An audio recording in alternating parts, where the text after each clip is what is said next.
pourquoi Gilles n'arrive pas à rester dans l'acceptation euh, dans l'acceptation de sa vulnérabilité et de son impuissance et tombe dans l'attente et dans l'anxiété par rapport à la peur de perdre sa maman qui est très malade à l'hôpital.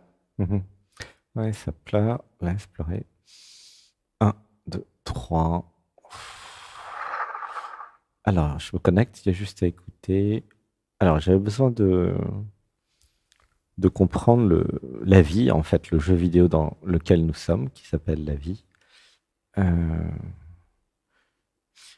En fait, nous allons tous et toutes être confrontés à la mort, en fait, à la disparition physique de gens qu'on aime. Papa, maman, frères et sœurs, etc. Des fois conjoints aussi. Une respiration. 1, 2, 3. J'avais besoin d'accueillir et de me préparer à cette idée que les gens que j'aime vont mourir et disparaître. Ouh, ça pleure. Une respiration. 1, 2, 3. Alors, celles et ceux qui ont un peu d'expérience dans la vie, plus vous d'ailleurs vous avez de l'âge, et plus vous voyez qu'il y a plein de gens qui sont morts. C'est-à-dire que quand vous avez 20 ans, vous en avez moins que quand vous avez 80, ce qui est normal statistiquement. Laissez pleurer, une respiration. 1, 2, 3.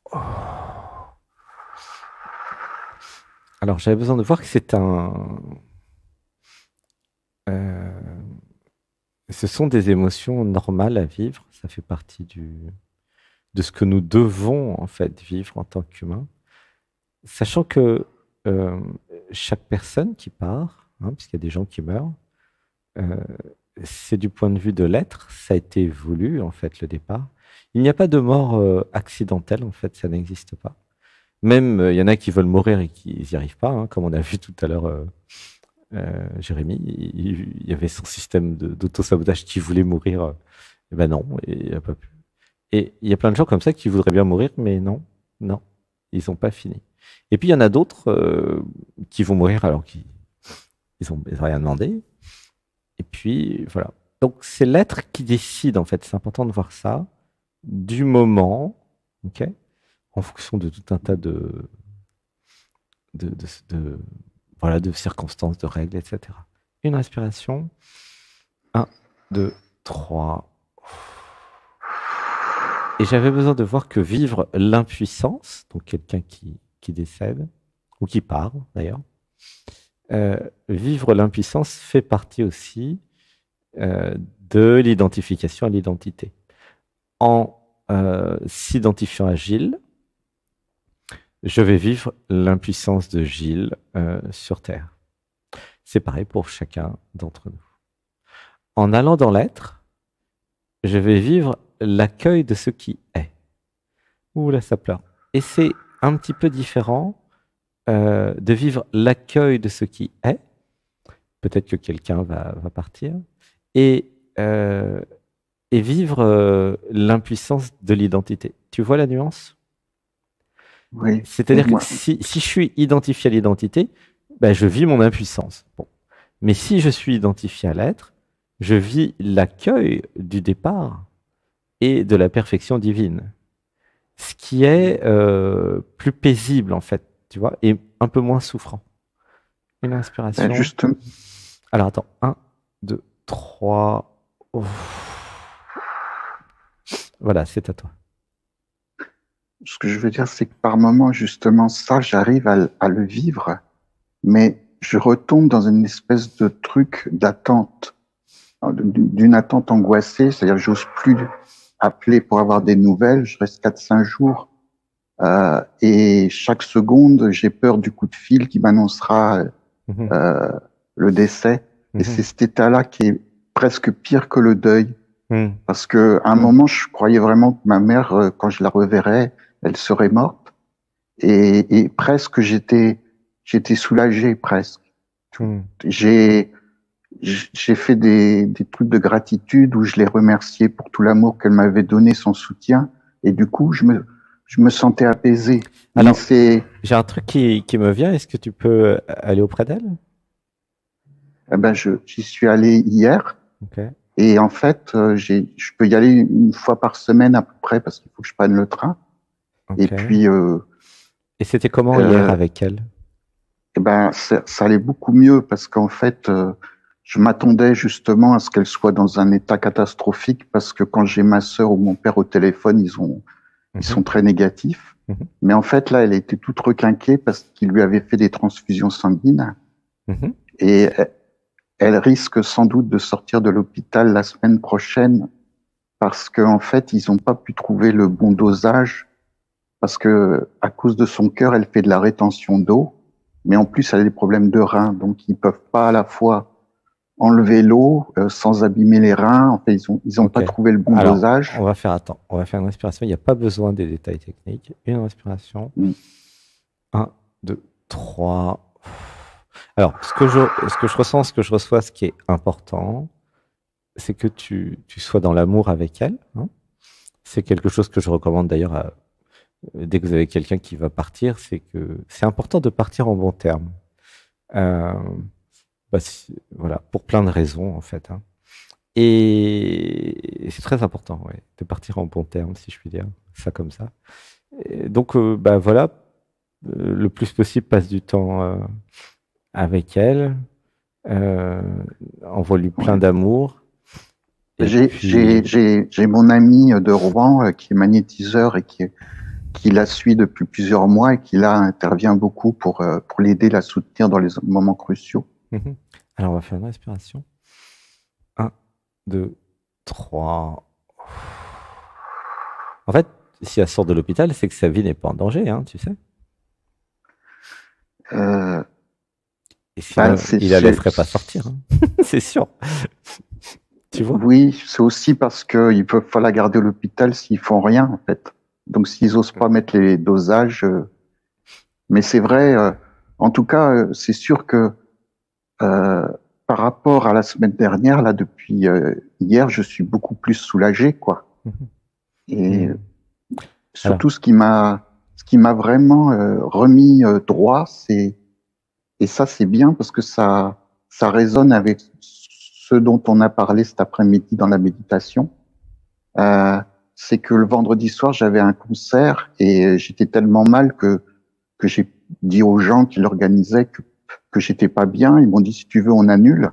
Et puis j'ai dit, non, non, je vais le faire, même si je prends le train demain matin.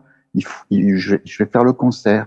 Et en fait, ça s'est magnifiquement passé avec des gens super gentils et généreux. Et puis c'était beau. Et j'ai chanté comme j'ai rarement chanté, avec une douceur dans la voix qui était super belle. Et, et finalement, ça m'a remis complètement droit. mhm. C'est-à-dire que depuis quelques concerts, je sentais que quand j'étais en concert, il y avait un truc qui se passait, que j'arrivais enfin à être dans l'être. Et là, je me suis aperçu que c'était vraiment ma raison de vivre. Alors, Et attends, on va faire une respiration. Un, 2, 3. Voilà. Donc, le sujet, c'est être soi, finalement, être dans l'être, euh, et surtout faire ce qu'il y a à faire. Tu vois, c'est ça que je ressens par rapport à ton passage. C'est très important d'atteindre une forme de perfection dans l'action, tu vois, de Kriya Yoga, de faire ce que, bah, le maximum pour ma maman, voilà, tant qu'elle est là. Peut-être qu'elle va être là plus longtemps que prévu d'ailleurs. Peut-être qu'elle va ouais, partir. Et ça, c'est pour chacun d'entre nous d'ailleurs. C'est être dans une attitude juste et parfaite. Pourquoi? Pour ne pas que l'identité ait des regrets, des remords ou de la culpabilité. Tu vois? C'est pour ça que je vous dis ça. mm, C'est vraiment important de faire ça tout au long de l'année d'ailleurs, pas seulement parce que quelqu'un est malade, mais et vous savez pas si les gens vont mourir la semaine prochaine, hein, de toute façon. Ah oui. Et ah, j'aurais dû lui dire ça, je lui ai pas dit ça, je me suis engueulé, puis elle est plus là, il est plus là. Tu vois? Non. Si mm, si je suis dans le cœur et dans l'amour euh, toute l'année, tout le temps, Bon, bah, les gens, ils peuvent mourir la semaine prochaine s'ils veulent. Moi, j'ai fait ce que j'avais à faire. Tu vois, c'est marrant de penser comme ça, mais c'est important de se dire, je n'ai pas de garantie, moi, d'être vivant la semaine prochaine déjà, mais je n'ai pas de garantie non plus que les autres soient vivants. Et c'est important de garder ça à l'esprit. Hein. C'est vraiment l'esprit du carpe diem. Dans ce jeu vidéo, tout va disparaître en fait, incluant nous ou moi, tu vois. Et c'est ok. Ça fait partie du jeu et des règles du jeu. Et nous nous retrouverons sur d'autres plans, dans d'autres dimensions. C'est important aussi de comprendre ça.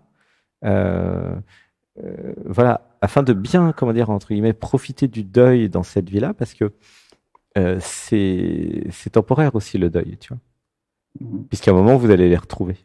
Donc nous jouons au deuil, finalement, en étant identifié à l'identité. Nous jouons à la peine, le vide de la personne aimée qui est plus là. Mais en fait, si tu vas dans l'aide, bon, bah, ça reste quand même un jeu vidéo, c'est pas vrai. C'est pas vrai. Nous nous retrouverons, surtout si vous vous aimez. Tu vois ce que je veux dire? Ouais. Et ce qui était beau samedi, c'est que ma petite nièce était là et qu'elle a annoncé à ma maman qu'elle était arrière-grand-mère, en fait. Ah bah voilà, super. Du coup, mais elle, comment elle voilà. prend les choses, ta maman? Elle pense qu'elle va partir ou elle a pas envie de partir? Quelle est sa position là-dessus d'ailleurs? C'est marrant. C'est un petit soldat, quoi. Elle est très dure au mal et elle enfin, là, samedi, par exemple, elle voulait tout le temps se redresser dans le lit pour nous parler, pour être avec nous. J'ai réussi à lui amener une petite radio, enfin lui faire amener une petite radio parce qu'elle adore la chanson. Donc voilà, oui, elle veut vivre, bien sûr. Et puis, elle n'a pas envie de partir. J'ai l'impression qu'elle n'a pas du tout envie de partir quand je suis connecté à elle. Non. Et en fait, elle a son jardin. De son point de vue, elle ne croit pas du tout à ce que disent les docteurs. Elle est drôle. Elle est vachement drôle, ta maman. Elle y croit pas à leur histoire. Elle y croit pas du tout. Elle essaye. Ah oui. Elle a 87 ans, mais elle y croit, quoi. Ah bah elle a pas peur ni de la mort ni de rien. Hein. Elle a un sacré caractère. Elle croit pas du tout qu'elle va partir, en tout cas, et elle croit pas du tout au docteur. Déjà, c'est un bon signe parce que si vous regardez le livre Vous êtes le placebo de Joe Dispenza, il explique au début du livre que il y a un mec qui va chez son docteur. Le docteur lui dit: ah, vous allez mourir d'un cancer dans 2 mois. Bon, le mec dépité, il rentre chez lui, et puis au bout de 2 mois, il meurt. Bon. Et alors ils font des examens et tout, et il y avait une erreur. Il avait pas de cancer, le pauvre gars, et il est mort quand même. Parce que son médecin lui a dit: tu vas mourir dans 2 mois. Donc lui, il s'est programmé pour mourir dans 2 mois. C'est pour vous dire que faites attention à ce que vous disent les docteurs. Je dis pas qu'ils disent des choses fausses, mais lisez Joe Dispenza, Vous êtes votre placebo, parce qu'il y a le placebo et le nocebo aussi.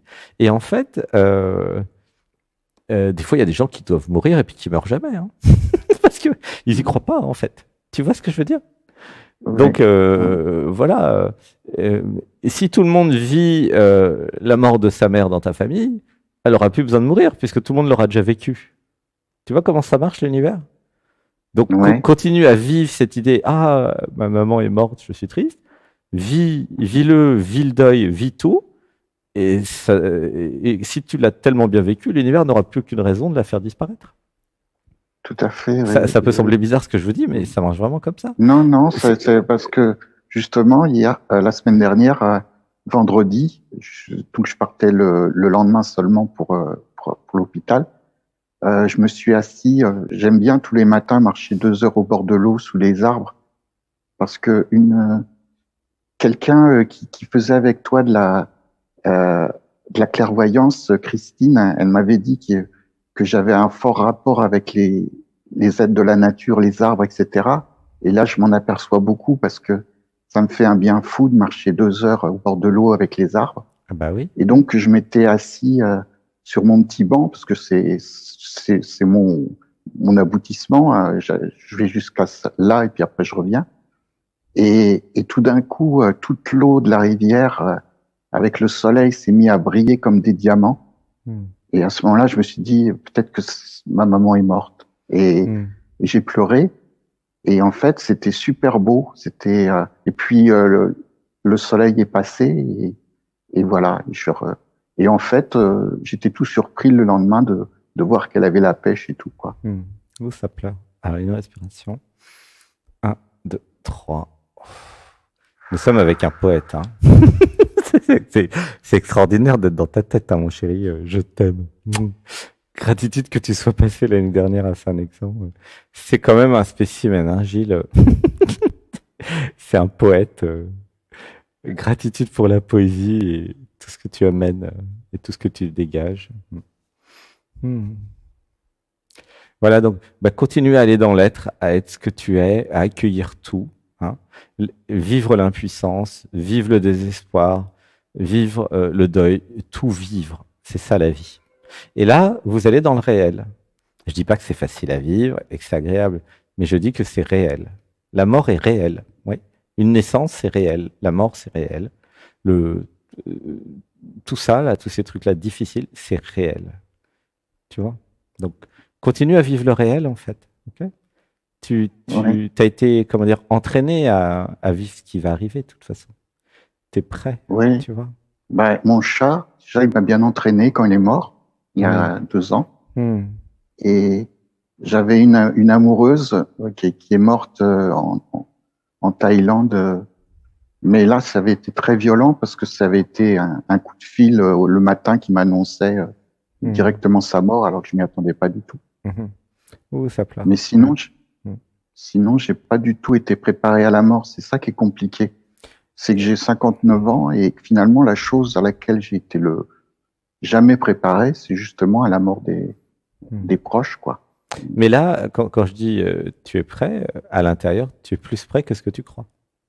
C'est ça que je veux dire. Oui, cette semaine, il s'est passé beaucoup de choses, justement. Si tu vas dans l'être, tu es prêt à tout, de toute façon. Tu vois, la mort, comme la vie, comme autre chose, en fait.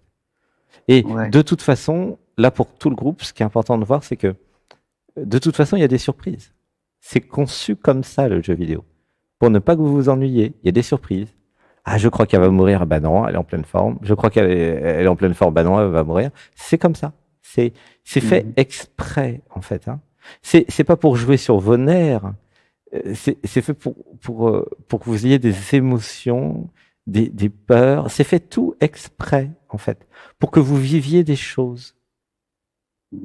C'est juste fait exprès. Tu comprends? Voilà. Voilà, depuis ma perspective, ce que je peux te dire. Mais continue à t'abandonner, à être, tu vois, en allant dans le cœur et l'être, et tu vas pouvoir passer tous les orages. Tous les orages. Et mon entraînement, justement, c'est lorsque je suis sur scène, là, depuis quelques concerts, ça pétille et ça respire sur scène et c'est génial. Et en même temps, ça fait comme de l'eau qui imbiberait un papier buvard, c'est-à-dire que de plus en plus, du coup, je suis dans l'être avant le concert, après le concert. Oui. Il faudrait que ça se dispatche. C'est quoi ton site web? Mets-le sur Zoom, ton site web. Dis-le. Pour celles et ceux qui voudraient venir à tes spectacles. Ah, faut aller sur ma chaîne YouTube, tout simplement. C'est quoi ta chaîne YouTube? C'est Gilles Conan ou Herlo Terfeu. Ok. Herlo Terfeu. Comment t'écris Herlo Terfeu déjà? ERLO TERFEU. D'accord. Et Gilles Conan. Ok. Bon, je fais un gros bisou, mon chéri. Moi aussi. Je t'aime. Et puis, voilà, tu nous tiendras au courant. Ok. Et voilà, laisse faire les choses. À bientôt. À bientôt. Bisous. Gros bisous. Chat.